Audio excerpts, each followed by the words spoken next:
Hey Dude, The 90s Called, with Christine Taylor and David Lascher. Hey everybody, welcome back to Hey Dude, The 90s Called podcast. I'm David. Hi David, I'm Christine. How you doing? What's up, Christine? I'm good. How are you? I'm good. We've got two great guests in our waiting room, but I want to say one quick little thing before we let them in, because I got from one of our prior guests that we had on here, a giant Dylan's candy bar bag of candy. Oh my gosh. She texted me the other day saying, did Christine get... I have to write now I have to get her address and write a thank you, because I can't even tell you what you know how much I light up talking about candy. So to come home to a blue bag like the size of this desk filled with one of those huge tackle boxes, the millennial tackle box that we talked about, licorice, gumballs, bags of things. And we demolished it as a family. Ella had some friends come over for a sleepover. So it was perfect, because I never would have wanted and I would have totally hidden it and kept it for myself. I just picked on it for 6 months. Totally. Oh, 6 months, maybe try 3. It doesn't take me long. One bad night. But it was the greatest surprise, and she's so wonderful and wrote the sweetest message. So we'll talk after, because I do want to send her a thank you. Yeah, she'll be so happy. But we have two incredible guests in our waiting room. Yeah, the musicians are another level. We were just saying to each other that when you grow up with music, or you've been into a certain album, it's part of your DNA, right? So the people who wrote the music and performed the music, you feel like they were part of your life. And that's what, Jim Sonefeld from Hootie and the Blowfish and Edwin McCain. It's just, this is a meaningful interview. Their songs, their music. I am already just since we were booking them there, I've been playing their music and their songs have been in my head. So I cannot wait to talk to them. Should we let them in, Jim and Edwin? Yep, let's let them in. What's happening? How are you guys? We are good. It is such a pleasure to have you both. Huge fans. We are huge fans. And it's always great for us as we were two, child actor, I guess teen actors in the 90s, but we just love having musicians on, because it's just such a fascinating world to us. And especially at that time, this is a 90s podcast, so we'll start there and then we'll talk about everything you guys are doing together now. But we're just huge fans and honored to have you here. Oh, thanks for having us. I'm not surprised you're in the South, because both of your music has such Southern influence, and I can see why you guys are friends. But let's just start with how did you guys meet, and how is your friendship evolved? I would say, I'll start out and say my memory of this is well before stalking was stalking. If you were in a band and there was another band that drew more people than you would just kind of attach yourself creatively to their shows, or hang out a little bit, or see if you could get on a bill together. And I think that's how I remember first meeting Edwin, is we had just a little bit of a following, not much at all. And we saw him around doing the bar scene, and we sort of, found each other maybe in that way. But once we found out that we had a lot in common, we like to party, we love to write music, and we love to travel, it was all done. We could do this for a lifetime. That's an incredibly generous way of absolving me of my level 5 stalker behavior. Oh, wait, you were both stalking each other? No, I was by design purely stalking them. He's being way too modest. I actually knew Darius and Mark from a place called Muldoon's. They did an open mic. They used to do open mic nights at this little bar called Muldoon's before Hootie was a band, or before Sony was in the band. And then I got kicked out of Carolina after one semester, and I sort of wandered my way down to Myrtle Beach and down to Charleston, and then ended up playing solo acoustic in Hilton Head. And by then they had become pretty well known as a band. And I used to go see them play at this place called the Old Post Office. But in which city? Which city? In Hilton Head Island, South Carolina. And so that was where I was putting in my 10,000 hours. I was playing like 10 shows a week. And when they would come through to play at the Old Post Office, occasionally Mark or Darius would come by or come by my gig at the Tiki Hut or whatever, and I would see them. But then I would go see them play at the Old Post Office, and as you know, they very quickly became a well-known touring regional act, like touring all the way up to DC and doing, filling clubs all the way up the East Coast. And I wanted to put together a band and get, on board, because people were, it was really happening for Dave Matthews and for Hootie. And my manager at the time, he and I were, college friends. And I was like, well, we need to play with the guys in Hootie. They're the nicest guys. Their crowd is they'll get what I'm doing. And so I just kind of like made myself, that, basically they were either going to have to take me to open for them or just deal with me as a pest. And I think they just decided it was easier just to let me open. And our personalities worked out great, and they were really kind to me, and our music complements each other, and it just made sense. They were very, very kind to me early on and to this day, honestly. Well, you don't just let a non-talented stalker groupie open for you. So I think you're maybe humbling yourself down a little bit too, because I mean, this sounds like it was just sort of a meant to be. I never said I was untalented, man. I'll tell you how great I am. Just stand by. I'll tell you how awesome I am. Don't worry. We agree. I love it. You were just sort of selling yourself as a stalker. And then I was he also happens to be a brilliant musician. I was a talented stalker. It worked. That's the best combination, right? The talented stalker. The one who won't give up. I was just interested in who broke first. I didn't know which one of you. No. There was it, and honestly, it was Hootie.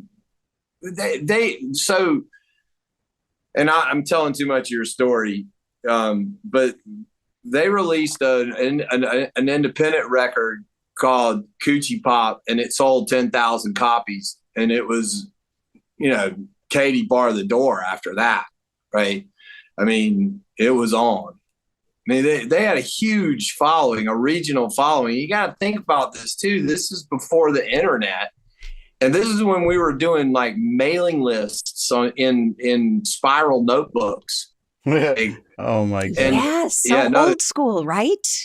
But it was the songs, right? So they had the vibe, they had the songs, and it was the perfect antidote to the grunge thing. Everybody was tired of feeling bad about themselves. And here comes this band that's fun and accessible, and they're friends. And to be fair too, like in my estimation, my journey in music would have been considerably different if I didn't have them as sort of role models about how not to take this too seriously.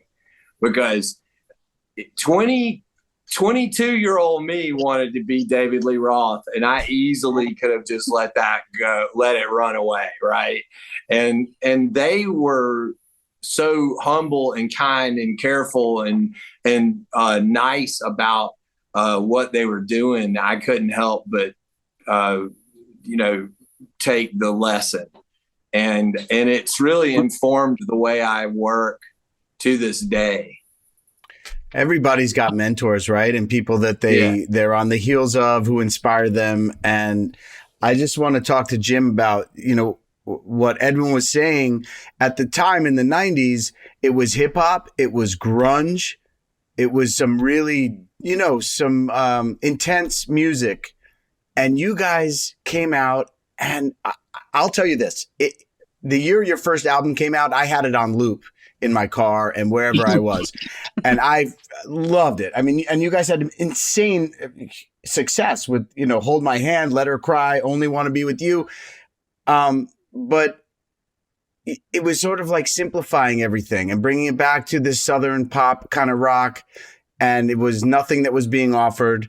But how did your writing process come about and becoming connected with the band? And what was the height of your success like? Because that album was insane. Yeah, Hootie and the Blowfish were always just going to be the sum of Dean Felber and Mark Bryan and Darius Rucker and me. That's all we could ever be. So it didn't matter if it was 1982 or 92 or 2002. Right. We were the sum of kids that were sort of raised in the 70s by, different parents, but in a similar era where, classic rock slightly dominated, but there was definitely the infusion for several of us with the Motown style music, R&B from that era. And there was a whole prime country, 90s country that was right in there hard when we were starting to write songs together. So it could have only been one thing. The fact that grunge was there and everybody was a little bit angsty and angry, that was just something that we rubbed against, and it actually helped us because, gosh, what's best to be, but maybe a little different than what everybody's been doing for a few years. You were the anti-grunge. Yeah, and it wasn't because we hated grunge. We freaking loved grunge. Right. We listened to Pearl Jam. We listened to Nirvana. So we just happened to be the sum of all our parts, which was about 3 or 4 chords, an acoustic guitar, a message that's, overtly poppy because, several of us come from that school. But, we were young too. We were just in our mid-20s. So we had that energy that sort of leaned us into REM and like the Ramones and some bands, The Jam, Joe Jackson. So we were kind of this big soup of stuff. And we spent 5 years honing that. So we had this great test market called the Southeast, which Edwin was in as well. We drove around in the van, we booked gigs, and nothing better than just playing your songs, in front of other people and seeing how they react. That's the best test ever. And so surviving that 5 years were songs like Time, Only Want to Be With You, Hold My Hand, Let Her Cry, I Go Blind, songs like that. When we got to recording in LA for the first time in the spring of 94 to do Crack Review, we knew one damn thing. If we only had 5 songs, those were going to be the 5 we tried to get on there and tested. Yeah. So it ended up working. It set us off on a course we couldn't have imagined in a million years, but it was what we were hoping for. You get a chance to make an album for Atlantic Records, home of Ray Charles, Led Zeppelin, Crosby, Stills, Nash and Young. What are you going to do? You're going to put out the best stuff you can and just say some prayers, get on your knees and say, God, may the musical gods of this crap business called the music business be in our corner for a minute. And they showed up. Thank you. Oh, wow. That's really incredible. And how long had you guys all been together as a band before the success? Like, had it been a few years? Yeah, Edwin mentions that it goes all the way back to 86, 87 when Darius and Mark are an acoustic duo called the Wolf Brothers. And then that's what it was called. I forgot about that. Yeah, they drag Dean Felber, who was in a band in high school with Mark, but didn't want to be in a band again with Mark, or maybe just didn't want to be in a band. They drag him in and another drummer called Brantley Smith. And Brantley lasts till graduation, which is where I jump in and take Brantley's place. And we take a little turn towards more mid-tempo. I was really influenced by prime country and classic rock. So a song like Hold My Hand comes out of my fingers as opposed to some of the other influences the other band members had. And wait, can I just ask you, like who? Like Leonard Skinner, the Eagles kind of stuff? Yeah, I mean, so to be fair, everything I listened to did not directly influence my music. So Frank Zappa is never indicated in anything I've ever written, but I loved Frank Zappa. But guys like George Strait and like Travis Tritt and Barry Manilow, that's at the heart of what made my heart beat back when I was first yes, picking up guitar. Barry. Right? Christine just perked up at Barry Manilow. Oh man, I get it. Yes. So we write what we feel. Darius had an R&B background, but Darius grew up a black guy in the South loving Kiss. So that's a turn that no one would have expected. And he also loved country. And Mark was obsessed with college rock. He was a DJ at our WUSC in Columbia, South Carolina, go Gamecocks. And he had all this stuff like Scruffy the Cat and the Replacements before they were breaking any bigger than they got. And so it was just a cool fusion of a bunch of different things. Yeah, I feel like the Southern music scene is a very collaborative place. My wife went to Tulane University, and my daughter is there now. And there's a band called the Radiators, Dave Malone and Zeke and these guys. And I remember I was doing a movie in Charleston, and Jill took me to this little bar, and she's like, "We're going to see this band." And she's like, "I actually know them." I'm like, "Yeah, okay, sure." And, Dave Malone looked out into the audience and was like, "Oh, there's my girl, Joe London." And I was like, "Oh, Jesus, you all like know each other." And it seemed just like, and I've seen Dave and Zeke perform at the Sanger Theater for the, the Wait album, or these great musicians always come together and support each other. The fellowship we had, and I'll pitch this to Edwin because the fellowship was quite vibrant in the Southeast too. We were hanging on the shoulders of Johnny Quest and of Dylan Fence and of Egypt and these bands that were along, DC and Virginia and North Carolina. And so this idea that we were learning from someone else, we handed right down to Edwin. He just happened to be right in line with us along the coast doing gigs, just looking for some tidbit because there was nobody to call. There was nobody was connected to the business of music. We just did what we could to play as much as we could, write good songs and get out there in front of people. But Edwin and us crossed paths, and it was solidified then because we loved each other. We loved our styles. But Edwin has a whole other chain of people that hung on to him as well through the years that followed. So I would say that about the thing that was different, especially with the Southeastern music scene, is that we did have such a fellowship. And I remember the first time I got to LA and realized how competitive it was between the bands. There was almost animosity as compared to, like, in our friend group, if somebody got their gear stolen or somebody crashed their van, there'd be 5 bands offering gear and vans to help out.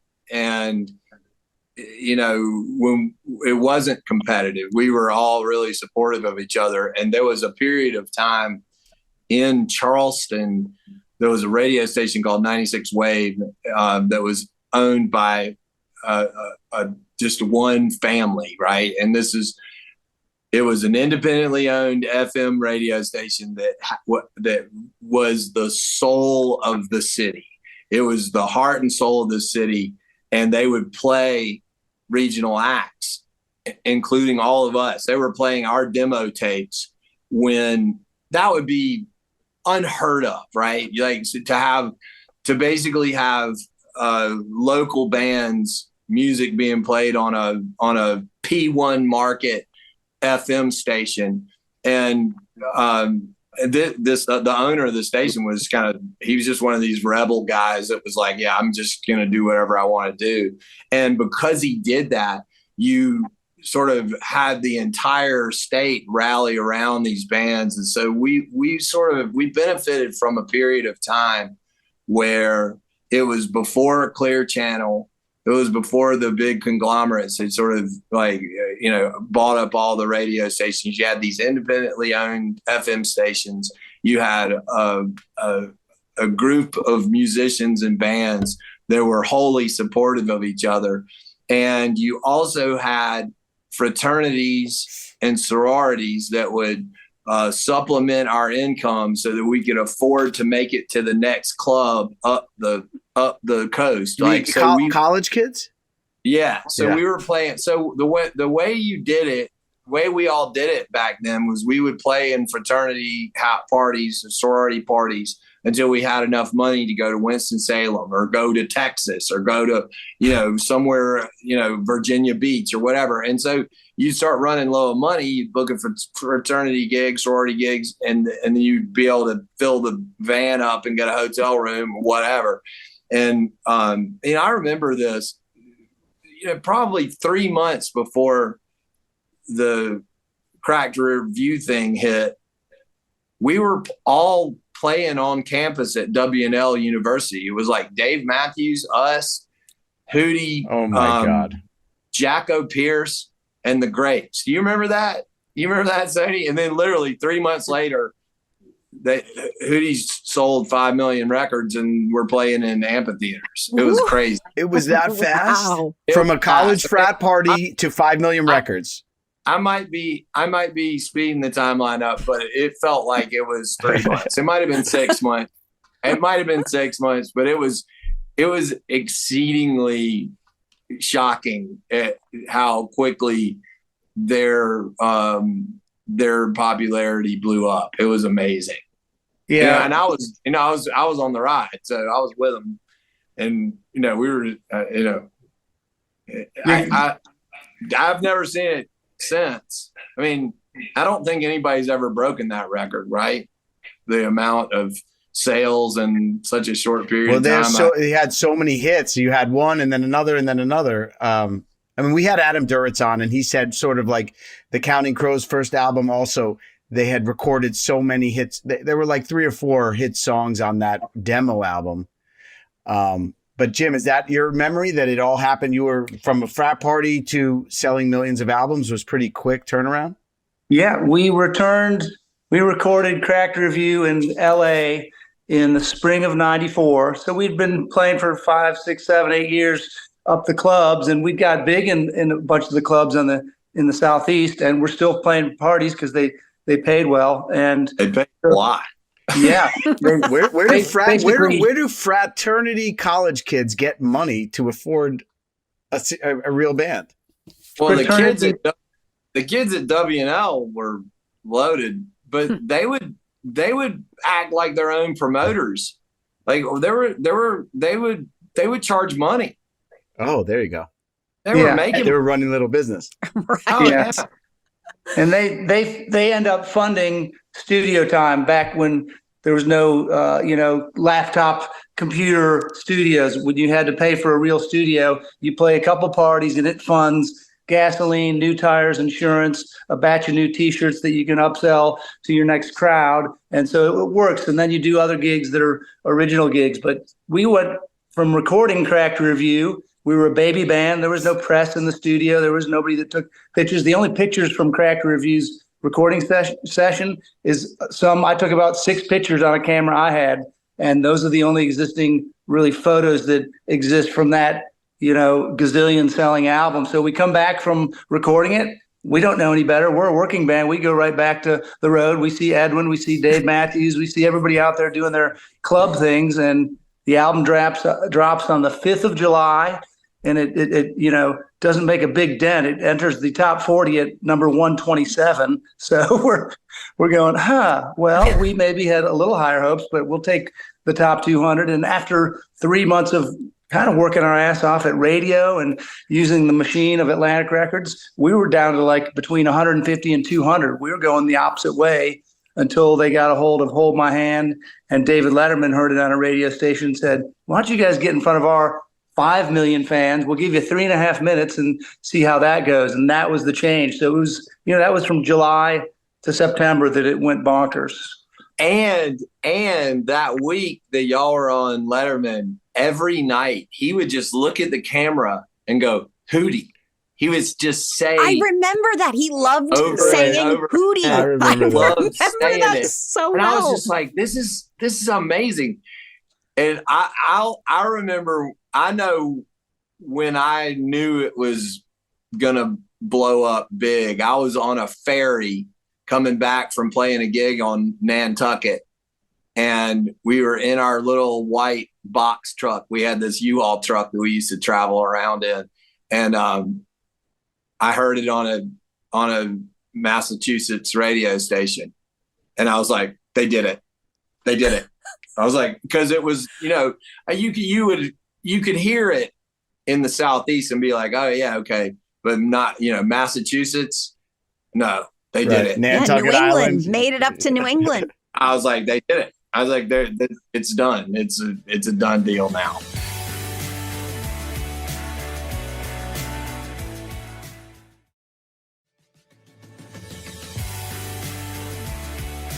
Hearing you talk about the sort of unconditional support that you all had for each other, and then getting to LA and realizing that was not the norm. Like there was a highly competitive market, and people looked for you to fail and not succeed. I mean, as actors, David and I have experienced that, through we all hate each other. And but that period of time, oh, you're terrible. I'm but joking. no, I'm joking. I feel like what you had as experiencing the same thing, it feels very, very special and so unique. And even Edwin, just you describing, hearing the song on the radio, like your joy for your friends, that's so cool. Yeah. Yeah, I mean, well, it never happened. You got to think about that. Like as Southeastern musicians, the biggest bands that we know of from the Southeast were it was like the Allman Brothers, or Eagles. Eagles were California, right? No, maybe Widespread Panic, Tom Petty. Oh, but it wasn't. But here's the thing: there was nobody. I never had any idea, any inkling of being in the music business. Like the biggest thing that would ever happen for us is we would get there was a Miller Genuine Draft used to sponsor bands, right?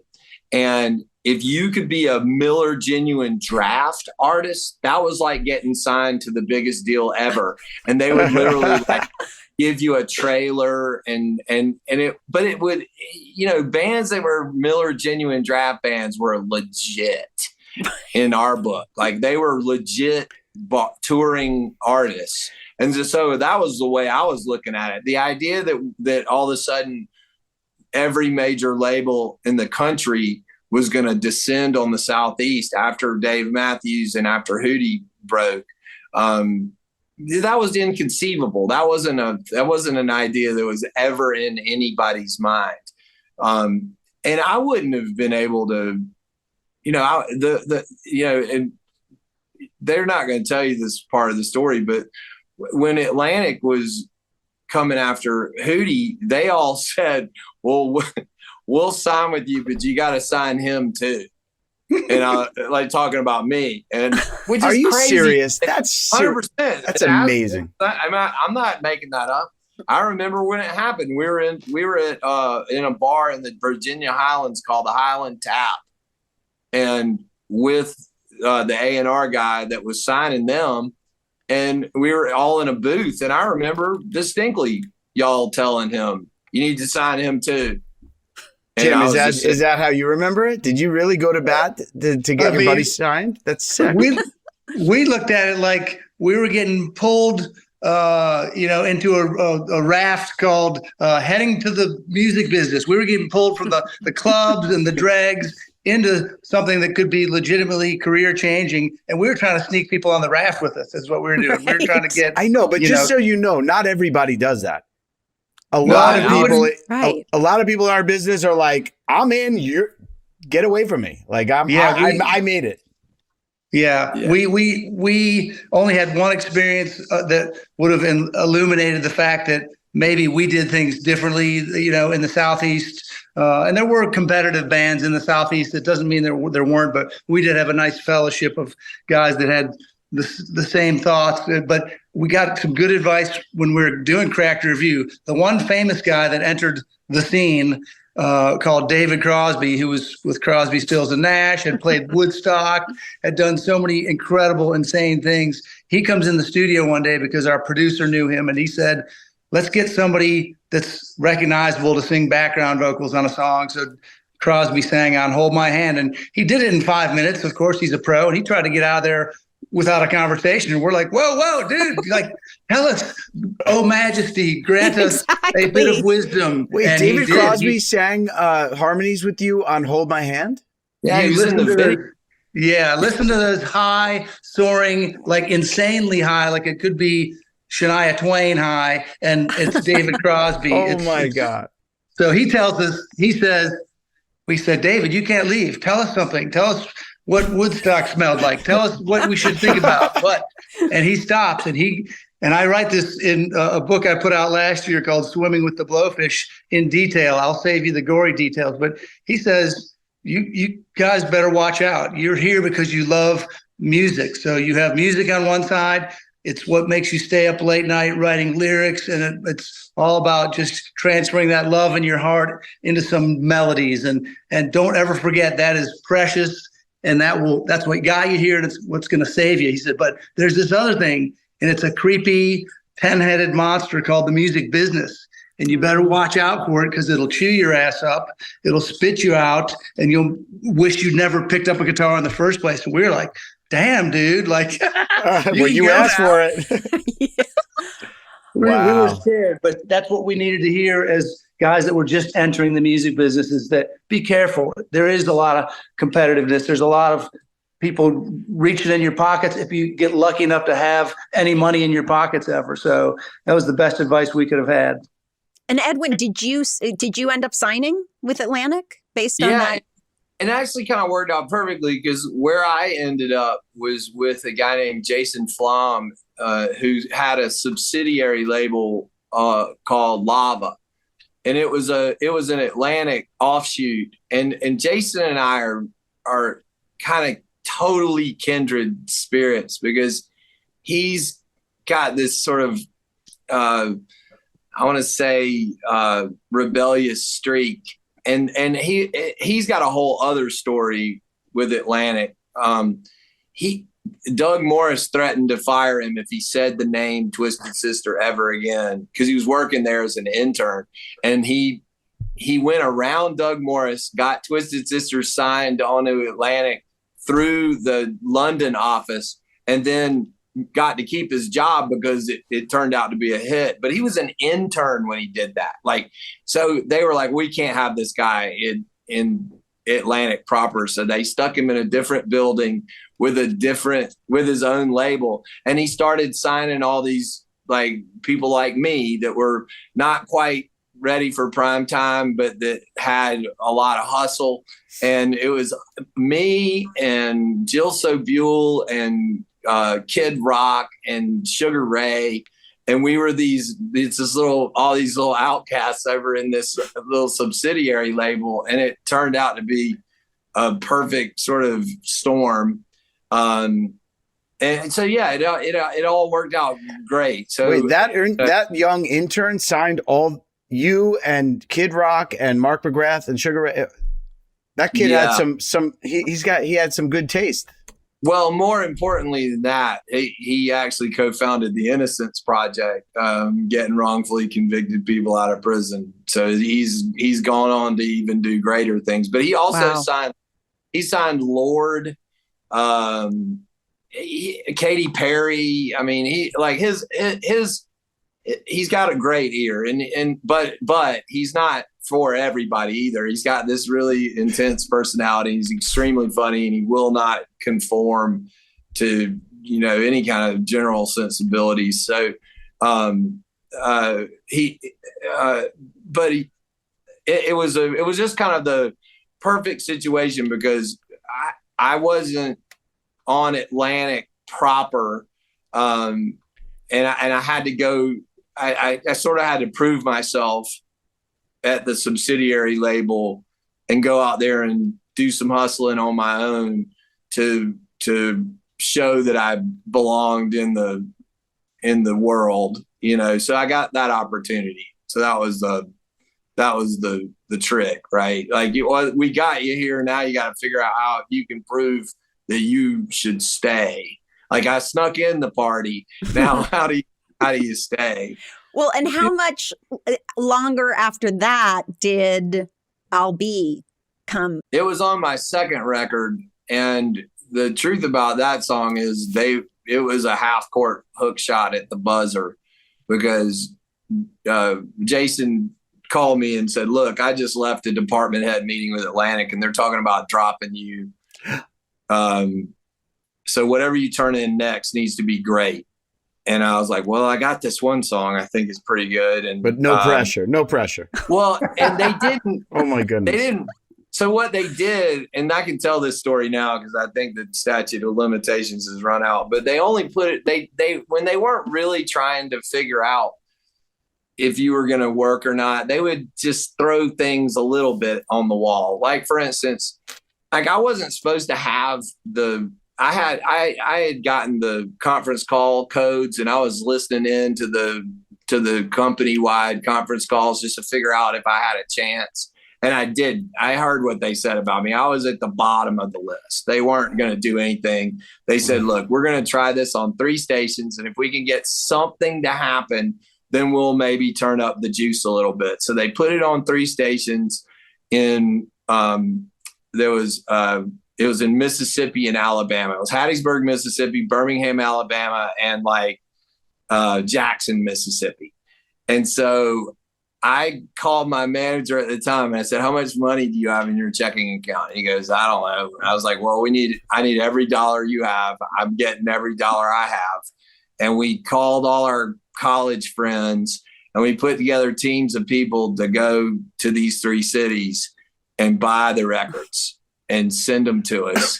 Oh my gosh. I always wondered if artists do that to show that. Oh my God. No, I just had teams of people sending records. And back then they would buy them. They go into the record store and go, I heard this song and blah, blah, blah. And they buy the record and they go change clothes and come back in an hour later and do it again.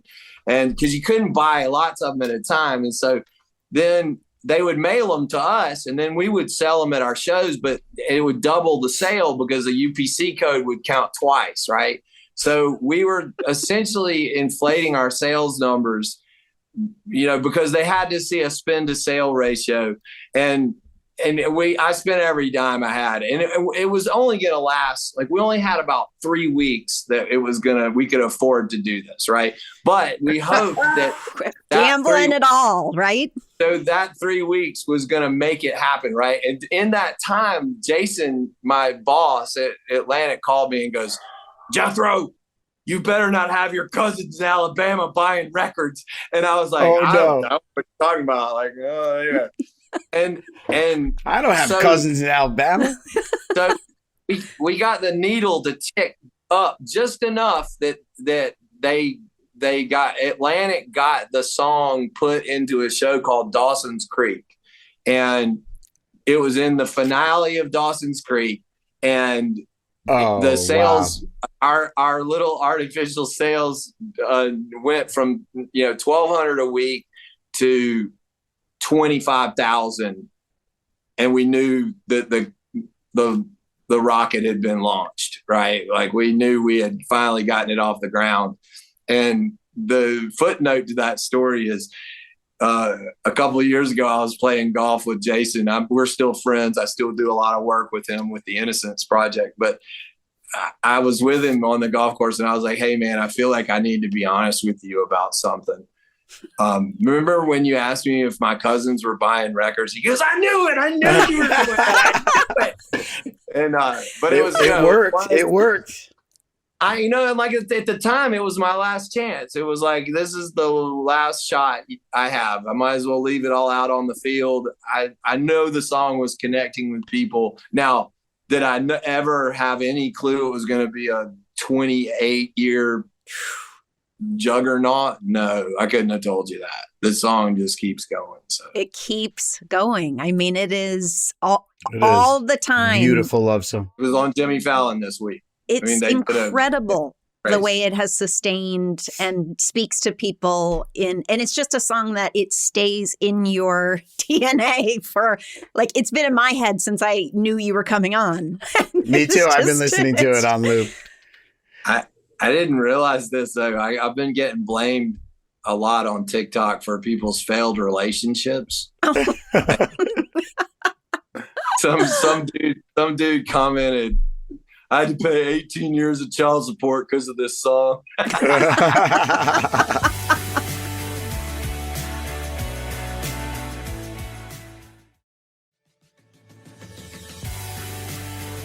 So tell us about collaborating together and creating together. Like, so when did that happen exactly? And tell us, fill us in on it.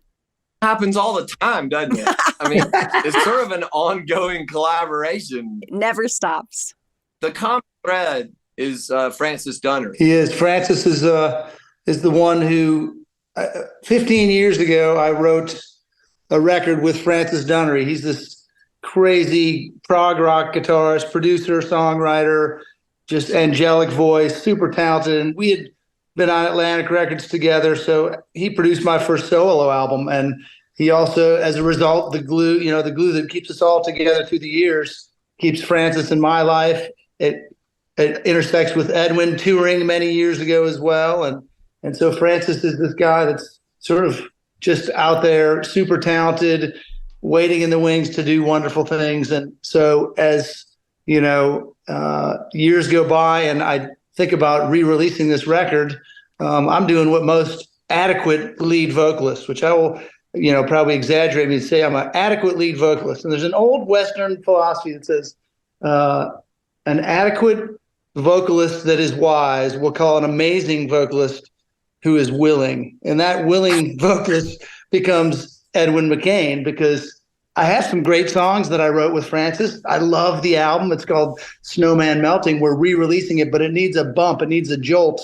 And the jolt is, I got to get a couple known lead singers to help me out here. And I won't say who is number one or who is number two, but Edwin and Darius Rucker are at the top, duking it out because they have nothing better to do than support the drummer. So, but both incredible vocalists. They're not just willing vocalists. Yeah, no, but willingness was the key, man. There's a million great vocalists. None of them want to return my damn call except for Edwin and Darius. So they both return my call. And dude, old friends are the best friends. Old friends are the best friends. Mm-hmm. Yeah, so we re-record two of the tracks, and what we come up with Edwin is an energized, acoustic, cool as hell version of No Reason. We record in Greenville, South Carolina, and Nashville, and I'm so glad I picked the right person. And he said, "Yeah, thank you, Edwin." By the way, how do you like the song, Edwin? I love the message, but more than anything, it's just a continuation of lifelong friendship. I mean, there was only one answer to the question, but as soon as I was listening to it, I was like, man, this reeks of Francis, and I was like, Francis, I write this with you because like we both love him, and he's got a certain melodic sensibility that only he. It's instantly recognizable, right? And then the obviously the subject matter of the song and given the current climate, man, I'm all about it.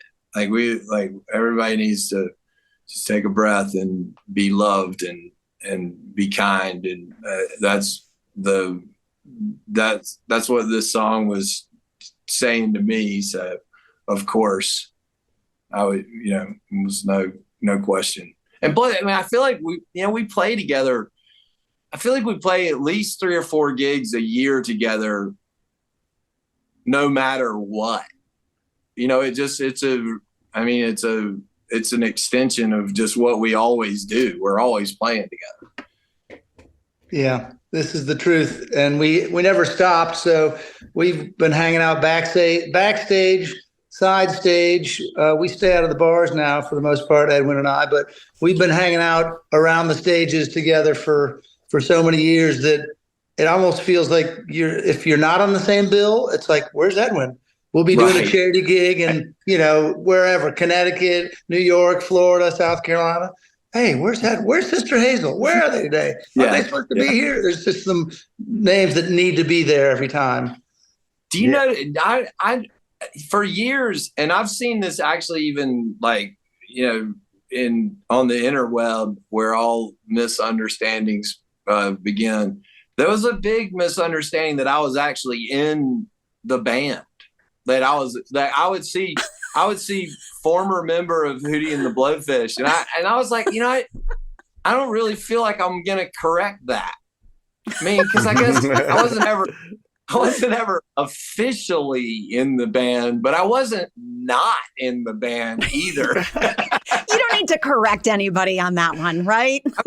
I would say I have a strong case for common law membership. I mean, Frank. Are you going to sue for some royalties? No. Just want to ride the next gig. Listen, the collaboration that's gone on for so many years and that took place in northeastern southern rock is so beautiful. And working with friends, there's nothing better, man. There's nothing better than working year after year with people that you love. That's true. Yeah, we're blessed in that way because it's a tough business going down the road. The glory days, of course, will always be remembered just for that. You work your ass off, you get success, and you're so grateful. But it gets harder years down the road to keep it together. We all go through these lulls where you're just fighting to get a return call from a record label or a radio station. And through all those years, we all knew what was up. We all were finding ourselves on stages together and just sort of on the side, no matter if there was only 500 people or 50,000, more so the 500, saying, you know what, we get paid to make music and this just does not suck. And we always had that high level of gratitude. And people like that, I think, stick together. The ones that don't see that or understand it, I think they end up in darker places. So I'm glad we stuck it out through the lean years, and who knows, maybe they're getting leaner. Well, you also listened to what David Crosby told you, which was stick to the music, right? That's why you're here. That's what you love. That's going to, keep you up late at night playing and coming up with songs and staying out of that other part, but yet continuing. Like you said, 500 people didn't matter. You're still getting to do it. So beautiful. This relationship is so cool. You guys, this is so great. I wish David Crosby would have said, if your single's not doing so well, just send some people to Jackson, Mississippi, your cousin maybe, rebuy some records, resell them again, just street team it. Tally up all of your friends and family's cash and that was make an it happen. Edwin McCain original move that I respect.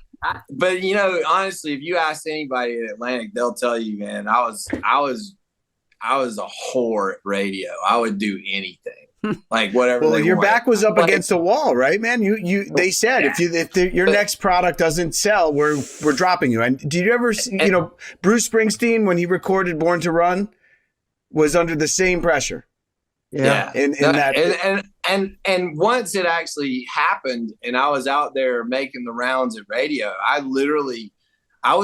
would do whatever. I didn't care. I mean, I was playing hot dog parties at pools and like drive-through weddings at Krispy Kreme donuts, and it didn't matter. And I made so many friends throughout those times at radio that I still have them, right? Like I did the AFC Championship. I sang the anthem at the AFC Championship game 5 years ago for the Patriots. And I called John Ivey. He was a big radio programmer in Boston. And I called him after the fact. And I said, look, man, just so you know, it's not lost on me that I wouldn't have been singing the anthem at this game if it wasn't for you. Like back in the day, putting some kids' music on the airwaves in Boston. And it's why even now when I go and play in Boston, it sells out. I mean, that's crazy to me. But I will tell you the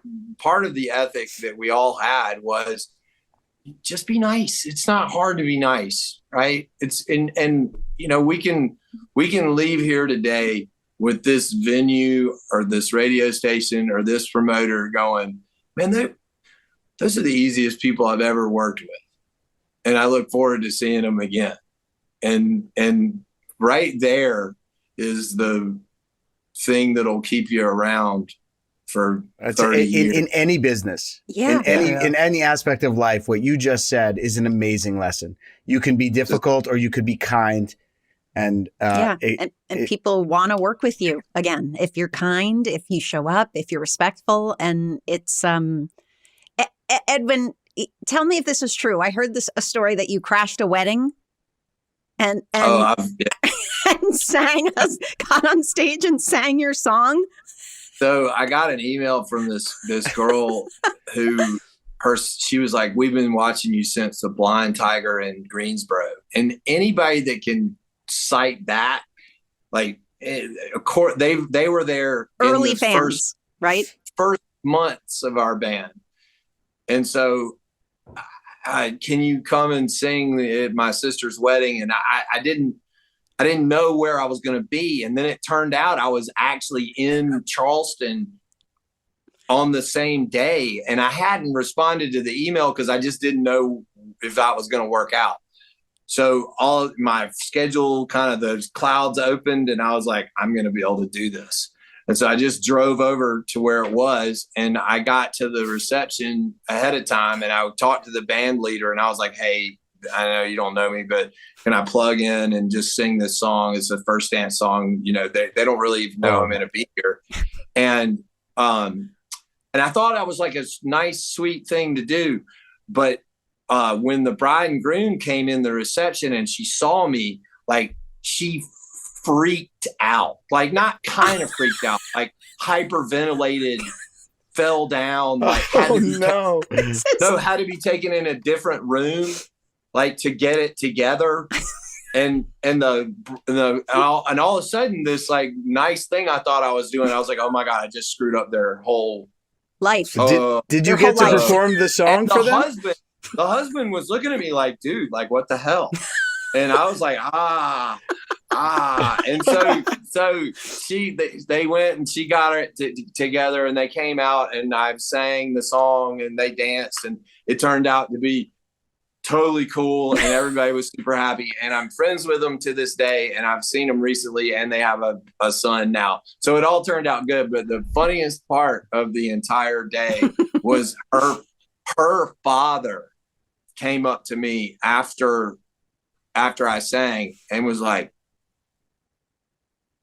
do I have to pay you? He's like, this is going to break the bank. This was not in my budget. You have to pay me. I need 3 shrimp cocktails and a glass of unsweetened tea and we'll call it even. I mean, that says it all.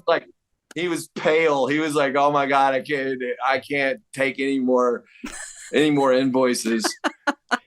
But your music makes people happy, man. You know, like that stuff. I think that's behind all the commerce and success is like you get on stage and you make people happy, and there's nothing better. So tell us when is the re-release coming out of Snowman Melting? We just put it out, so it's available on Spotify or wherever you stream your music, of course. So the full album with its 13 original tracks, which Francis Dunnery plays a lot of the instruments on that, and Edwin's new track and Darius's new track as well are on their bonus. No extra charge, people. The same price. Can't wait. Yes. Well, this was an absolute treat. Thank you for taking so much time with us. I mean, it was such a joy meeting you both. And this friendship is really beautiful. Thank you so much. Thank y'all. Congrats on the new album. I can't wait to listen to it. Thanks, y'all. That was super cool, right? So great. I mean, really honest, 2 people whose music I know, but knew nothing about them individually. Like I could sing along to all their songs, but didn't know anything about their stories. And I just feel like I mean, I always get the warm fuzzies when you see those kind of long-term friendships, relationships, support systems that they've they go back, 40 years, late 80s. Right. And Jim, when Hootie was getting signed by Atlantic, said, we're not going to sign unless you sign my buddy. Like that, you don't see that very often. No. You know? No. No. And yeah, just great stories. I mean, really cool guys.